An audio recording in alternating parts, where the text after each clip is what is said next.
عزاداری اور ماتم اللہ کا حکم ہے۔ روافظ کا عقیدہ کہ اگر ہم خدا نخواستہ یعنی انسان عزاداری چھوڑ دیں تو عزاداری بند نہیں ہوگی۔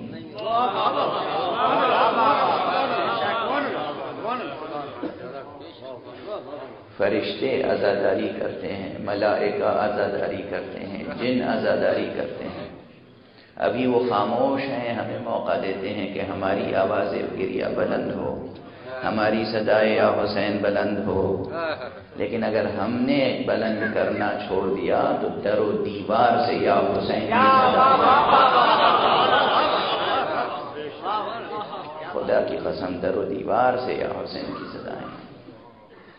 یہ درخت ان سے خون کے قطرے ٹپکیں گے، درختوں کی شاخیں ماتم کریں گی، پتے نوحے پڑیں گے، آسمان سے خون برسے گا۔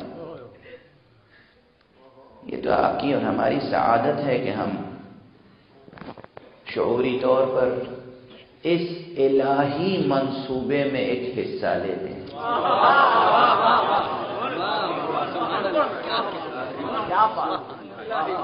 یہ الہی منصوبہ ہے۔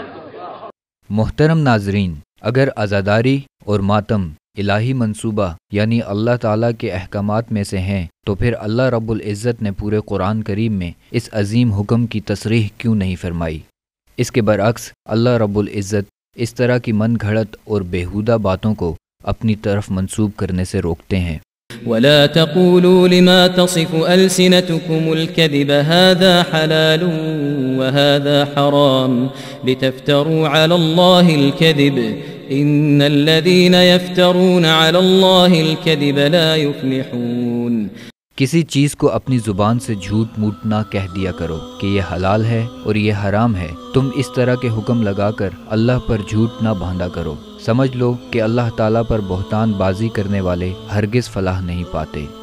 دوسری طرف حضرت عبداللہ بن مسعود رضی اللہ تعالیٰ عنہ روایت کرتے ہیں کہ رسول اللہ صلی اللہ علیہ وآلہ وسلم نے فرمایا، ليس منا من ضرب الخدود وشق الجيوب ودعا بدعوى الجاهلية۔